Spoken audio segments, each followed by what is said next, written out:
water purifier. In association with Prestige Institute, NAC A++, PIMR Indore, pride of Central India.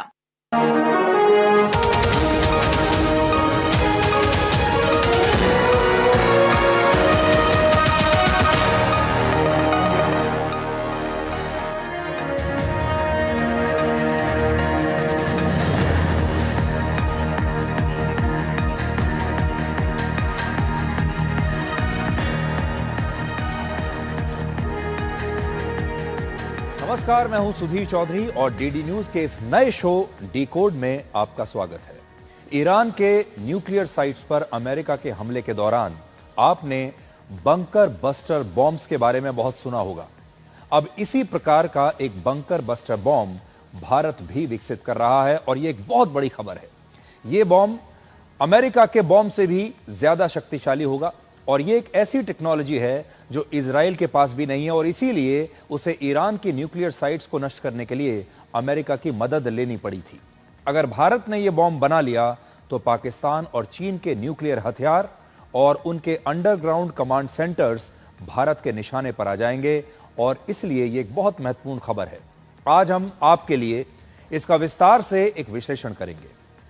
और जब भारत इतना कुछ कर रहा है तो चीन भी चुप बैठने वाला नहीं है और अब चीन भारत के बिना दक्षिण एशिया में सार्क जैसा एक गठबंधन बना रहा है, जिसमें चीन भारत के सारे पड़ोसी देशों को शामिल करने की कोशिश कर रहा है। इस गठबंधन का नाम होगा साउथ एशिया चाइना अलायंस, यानी SACA। आप इसे साका भी कह सकते हैं। लेकिन भारत इससे भी बड़ा खेल खेल रहा है, क्योंकि प्रधानमंत्री मोदी सिर्फ दक्षिण एशिया के देशों के साथ ही नहीं बल्कि दूसरे महाद्वीपों के देशों के साथ भी अब दोस्ती कर रहे हैं।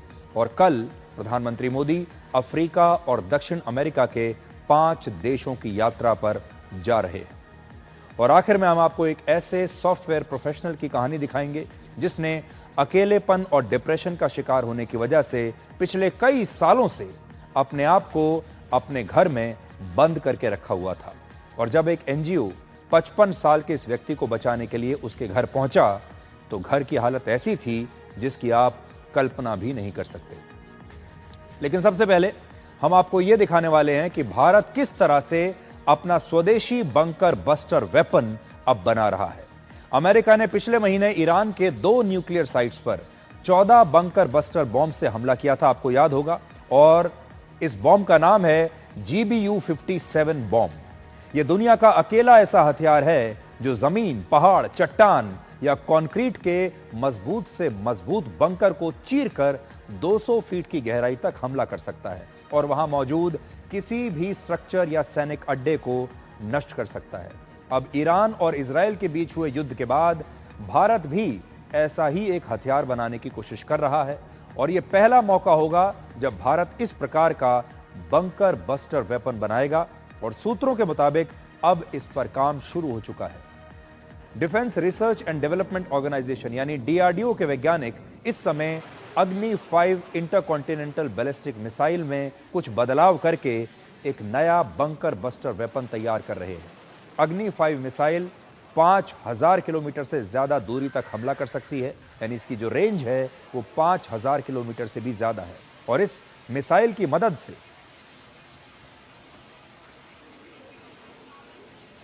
परमाणु या पारंपरिक बमों से हमला किया जा सकता है, पर अब इसे एक आधुनिक बंकर बस्टर वेपन के रूप में तब्दील कर दिया जाएगा। और इस बदलाव के बाद इस मिसाइल की जो रेंज है वो घटकर 2500 किलोमीटर रह जाएगी। यानी जब इसमें यह पेलोड लगेगा तो इसकी जो रेंज है वो 5000 किलोमीटर से घटकर 2500 किलोमीटर रह जाएगी। और इस मिसाइल के अगले हिस्से को बहुत ही मजबूत स्टील से बनाया जाएगा ताकि हमले के बाद जमीन से टकराने के बाद ये मिसाइल सीधे गहराई तक पहुंचे और फिर इसके बारूद में धमाके के बाद ऐसी शॉक वेव्स बनेंगी जिससे अंडरग्राउंड बंकर या स्ट्रक्चर नष्ट हो जाएगा।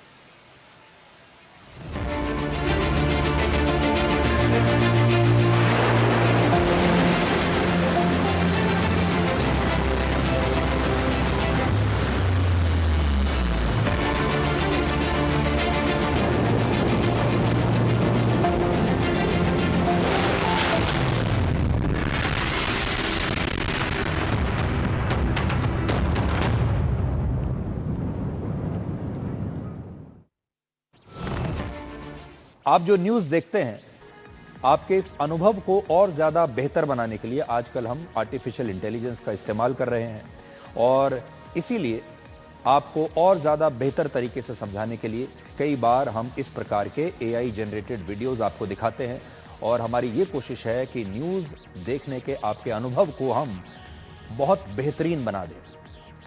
अब ये देखिए कि भारत की कोशिश है कि उसका ये बंकर बस्टर वेपन अमेरिका में बने बंकर बस्टर बॉम्ब की मारक क्षमता के या तो कम से कम बराबर हो या उससे भी ज्यादा भीषण हो। अमेरिका के GBU-57 बॉम्ब में करीब 200 फीट गहराई तक जाने की क्षमता है और भारत का स्वदेशी बंकर बस्टर बॉम्ब जमीन के नीचे 250 से 300 फीट की गहराई तक हमला कर पाएगा। यानी अगर आप दोनों की तुलना करेंगे तो भारत का जो बॉम्ब बन रहा है उसमें ज्यादा गहराई तक जाने की क्षमता होगी। अमेरिका के GBU-57 बॉम्ब में लगभग 2500 किलोग्राम बारूद होता है। यह दुनिया का सबसे बड़ा पारंपरिक बॉम्ब है, जबकि भारत के बंकर बस्टर वेपन में GBU-57 बॉम्ब के मुकाबले 3 गुना ज्यादा करीब 7500 किलोग्राम बारूद होने की संभावना है और वॉरहेड के हिसाब से यह दुनिया का सबसे बड़ा बंकर बस्टर बॉम्ब बन सकता है। यानी किसी लक्ष्य को नष्ट करने की इसकी क्षमता अमेरिका में बने GBU-57 बॉम्ब के मुकाबले कई गुना ज्यादा होगी। अब सोचिए, अमेरिका अपने B-2 स्पिरिट बॉम्बर विमान से अपने इस बॉम्ब को जब लॉन्च करता है तो दुनिया का सबसे महंगा विमान इसे लॉन्च करता है और वहां इस प्रकार के एक एयरक्राफ्ट की कीमत लगभग 18,000 करोड़ रुपए है। तो अमेरिका में बना ये जो बॉम्ब है, ये इस प्रकार के एयरक्राफ्ट से ही लॉन्च हो सकता है। इसके लिए आपको 18,000 करोड़ रुपए का ये एयरक्राफ्ट चाहिए।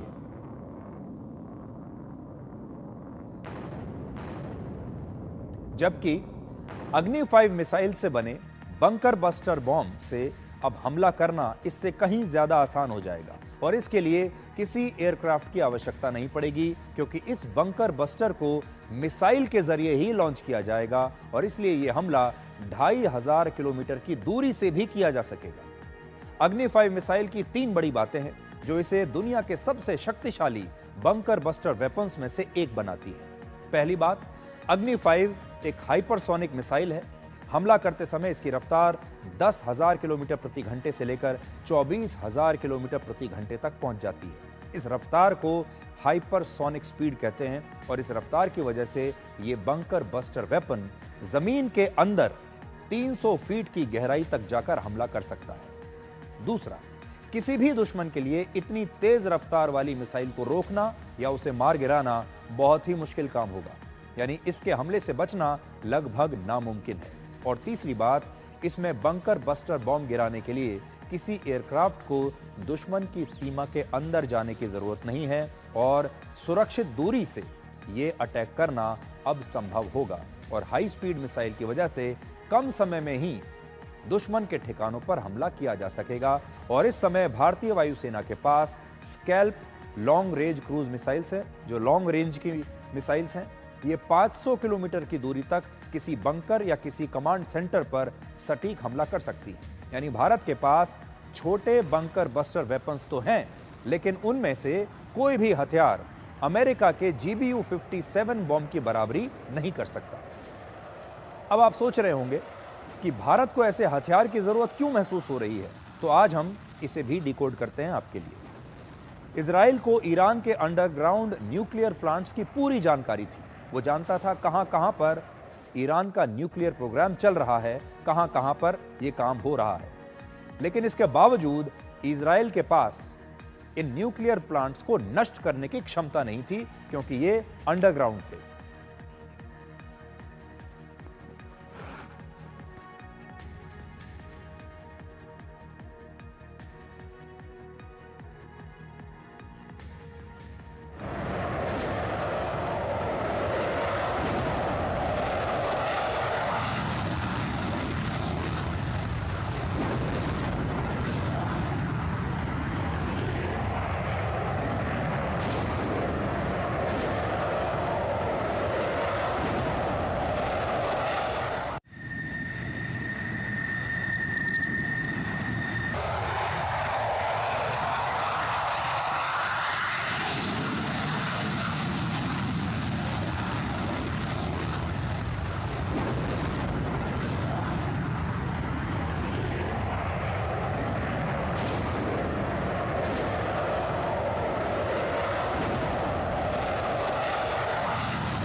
तो अभी आपने देखा, इजराइल को सारी जानकारी थी कि ईरान के न्यूक्लियर प्लांट्स कहां पर हैं, पर उसके पास इन्हें नष्ट करने की क्षमता नहीं थी।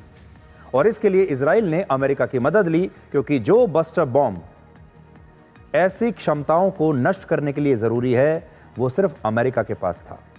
अब जब ये सब कुछ हो रहा था, तो हमारे लिए भी इसमें सीख थी, और वो सीख है कि जानकारी होने के बाद भी इजराइल ईरान पर हमला नहीं कर पाया और उसके न्यूक्लियर प्लांट्स को नष्ट नहीं कर पाया। इसके लिए अमेरिका की मदद लेनी पड़ी। हालांकि अमेरिका के हमले के बाद भी ईरान ने यही दावा किया है कि उसके न्यूक्लियर प्लांट्स पूरी तरह से नष्ट नहीं हुए। अब जिस तरह ईरान के न्यूक्लियर प्लांट जमीन के नीचे मजबूत बंकर्स में ऑपरेट कर रहे थे, इसी तरह से पाकिस्तान और चीन ने भी अपने कमांड एंड कंट्रोल सेंटर सहित दूसरे कई महत्वपूर्ण मिलिट्री बेसिस को सुरक्षित रखने के लिए उन्हें जमीन के नीचे जाकर बनाया है। ऑपरेशन सिंदूर के दौरान पाकिस्तान की किराना हिल्स पर हमले की खबर आई थी कि भारतीय वायुसेना ने वहां पर हमला किया है। हालांकि भारतीय वायुसेना ने इस हमले से इनकार किया था। किराना हिल्स एक न्यूक्लियर साइट है और वहां इस पहाड़ी के नीचे जमीन की गहराई में पाकिस्तान के न्यूक्लियर मटेरियल्स रखे हुए हैं। अगर कभी युद्ध या संघर्ष की स्थिति में भारत को इसी किराना हिल्स पर हमला करना पड़ा, तो वो इस नए बंकर बस्टर बॉम्ब की मदद से पाकिस्तान के इस फैसिलिटी को, न्यूक्लियर फैसिलिटी को नष्ट कर पाएगा। भारत के इस बंकर बस्टर बॉम्ब से दुश्मन पर दो बड़े असर होंगे। पहला असर ये कि इनकी वजह से दुश्मन का कोई भी अड्डा, चाहे वो कितना भी मजबूत हो, जमीन की कितनी भी गहराई में क्यों ना बनाया गया हो, अब सुरक्षित नहीं बचेगा। और दूसरा, लद्दाख के पास LAC पर चीन ने कई टनल्स और अंडरग्राउंड बंकर्स बनाए हुए हैं और ये सब अब भारत के निशाने पर आ जाएंगे। और चीन के पास भी डोंगफेंग सीरीज की एक शॉर्ट रेंज मिसाइल है। हालांकि इसमें सिर्फ 700 किलोग्राम बारूद ही होता है। अमेरिका की तरह चीन ने भी अपना एक बंकर बस्टर बॉम्ब बनाया हुआ है, जिसका वजन कई टन बताया जाता है और इसे किसी एयरक्राफ्ट से ही लक्ष्य पर गिराया जा सकता है। यानी इसके लिए भी एक एयरक्राफ्ट चाहिए, जैसा अमेरिका के बॉम्ब के लिए एक एयरक्राफ्ट चाहिए। पाकिस्तान ने भी अमेरिका से एक बंकर बस्टर बॉम्ब खरीदा है, जिसका नाम है BLU-109। इसमें करीब 900 किलोग्राम बारूद होता है और इजराइल ने इसी बम की मदद से हिजबुल्लाह के चीफ हसन नसरल्लाह के अंडरग्राउंड बंकर पर एक सफल हमला किया था। ईरान और इजराइल युद्ध और ऑपरेशन सिंदूर से एक बात साफ हो गई। हाल ही में हमने जो दो युद्ध देखे हैं, हमने ऑपरेशन सिंदूर देखा और इजराइल और ईरान का युद्ध देखा। उससे यह साफ हुआ कि किसी भी मिलिट्री ऑपरेशन में दुश्मन के महत्वपूर्ण अंडरग्राउंड सैन्य अड्डों को नष्ट करने की क्षमता होना अब बहुत जरूरी है और भारत के पास भी यह क्षमता होनी ही चाहिए और भारत अब उसके लिए काम कर रहा है। आज जब बात हो ही रही है हमारी रक्षा व्यवस्था की, हमारे हथियारों की, तो आपको एक खबर और बताते हैं। अब हम भारतीय नौसेना के सबसे आधुनिक युद्धपोत INS तमाल की युद्ध क्षमता को आपके लिए डिकोड करेंगे। यह युद्धपोत अब से थोड़ी देर पहले रशिया के कालिनिनग्राद में भारतीय नौसेना में शामिल हो चुका है और कुछ समय के बाद यह अरब सागर में पाकिस्तान की सीमा के करीब निगरानी के लिए तैनात हो जाएगा। अब सबसे पहले आप इसकी लेटेस्ट तस्वीरें देखिए और फिर हम आपको बताएंगे कि इसे एक अभेद किला क्यों माना जाता है।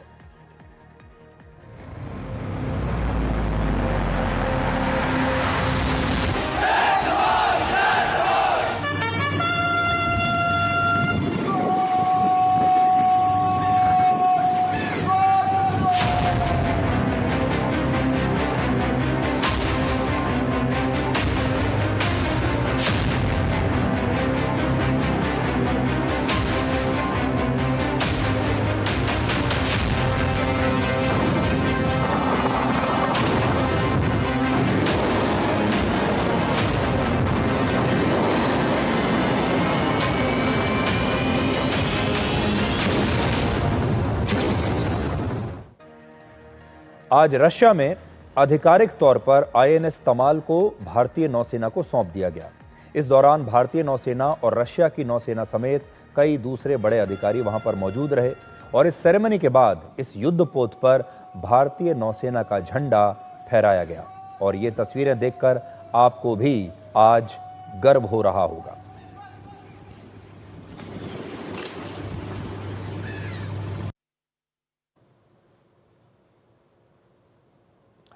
आईएनएस तमाल को रशिया में बनाया गया है, इसका निर्माण रशिया में हुआ है, लेकिन इसमें भारत और रशिया दोनों की कटिंग एज टेक्नोलॉजीज को मिलाकर इसे बनाया गया है। जब यह युद्धपोत रशिया में बनाया जा रहा था, उस समय वहां भारत के मिलिट्री एक्सपर्ट्स भी मौजूद थे और सोचिए कि भारत से करीब 5000 किलोमीटर दूर रशिया में आईएनएस तमाल का निर्माण हुआ है और वहां बनाए जाने के बावजूद इसमें ब्रह्मोस मिसाइल सहित करीब 26% military equipments made in India है। और यह वही ब्रह्मोस मिसाइल है जिसने ऑपरेशन सिंदूर के दौरान पाकिस्तान के कई मिलिट्री बेसिस पर जबरदस्त हमला किया था और तब पाकिस्तान को काफी नुकसान हुआ था। आईएनएस तमाल में ब्रह्मोस मिसाइल के 2 वर्जन्स मौजूद हैं। पहला वो मिसाइल जो समुद्र में ही मौजूद किसी दूसरे युद्धपोत पर हमला कर सकती है और दूसरा वर्जन ये जो समुद्र के किनारे किसी बंदरगाह या जमीन पर भी मौजूद किसी भी लक्ष्य पर हमला कर सकती है। इसके अलावा आईएनएस तमाल में किसी हवाई हमले को रोकने वाली मिसाइलें और दुश्मन की सबमरीन पर हमला करने के लिए टॉर्पीडो भी मौजूद है। यानी ये युद्धपोत समुद्र के साथ साथ हवा और जमीन में भी युद्ध लड़ सकता है और दुश्मनों की निगरानी भी कर सकता है। ये एक स्टेल्थ वॉरशिप है। स्टेल्थ का मतलब दुश्मन के रेडार को आसानी से ये चकमा दे सकता है, दुश्मन के रेडार इसे ढूंढ नहीं पाएंगे। आईएनएस तमाल को उसका नाम भगवान इंद्र की पौराणिक तलवार के नाम पर दिया गया है। पौराणिक कथाओं में उनके मुताबिक भगवान इंद्र को देवताओं का राजा और उनकी तलवार को सबसे ज्यादा शक्तिशाली तलवार माना जाता है और शक्ति का यही रूप अब भारत की समुद्री सीमाओं पर भी आपको दिखाई देगा और इसीलिए इसे तमाल कहा गया है। आईएनएस तमाल पर अब भारत के लगभग 250 नौसैनिक मौजूद हैं जिन्होंने रशिया में ही इस युद्धपोत को चलाने की ट्रेनिंग ली है और इसके साथ खुद आईएनएस तमाल की भी समुद्र में 3 महीनों तक लाइव टेस्टिंग की गई। इसमें लगे वेपन्स, सेंसर्स और सारे उपकरणों का बार बार परीक्षण किया गया और अब यह युद्धपोत भारत आने के लिए और अपनी ड्यूटी निभाने के लिए बिल्कुल तैयार है। यह तैनाती के लिए तैयार है। वर्ष 2016 में भारत और रशिया के बीच 4 युद्धपोत बनाने का एक समझौता हुआ था। इसमें से 2 युद्धपोत आईएनएस तमाल और आईएनएस तुशील रशिया में बनाए गए हैं और ये भारत को मिल चुके हैं और बाकी के जो 2 युद्धपोत हैं वो रशिया से टेक्नोलॉजी ट्रांसफर के बाद भारत में ही इनका निर्माण किया जा रहा है। और जब ये चारों युद्धपोत तैयार हो जाएंगे तब भारतीय नौसेना के पास ऐसे आधुनिक क्षमता वाले 10 नए वॉरशिप्स होंगे।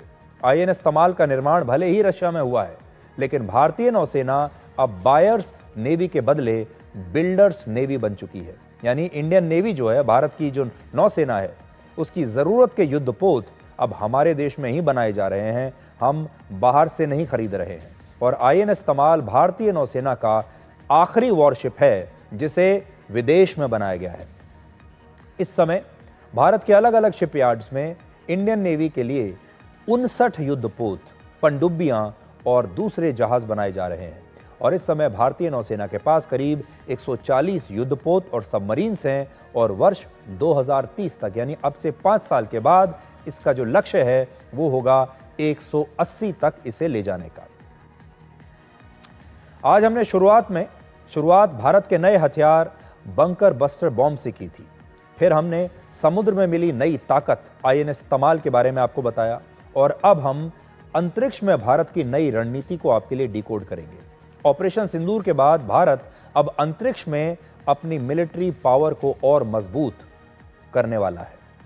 अब वर्ष 2029 तक अंतरिक्ष में 52 स्पेशल मिलिट्री सैटेलाइट्स भेजे जाएंगे और ये सभी सैटेलाइट्स पाकिस्तान और चीन सहित हिंद महासागर पर पूरी नजर रखेंगे।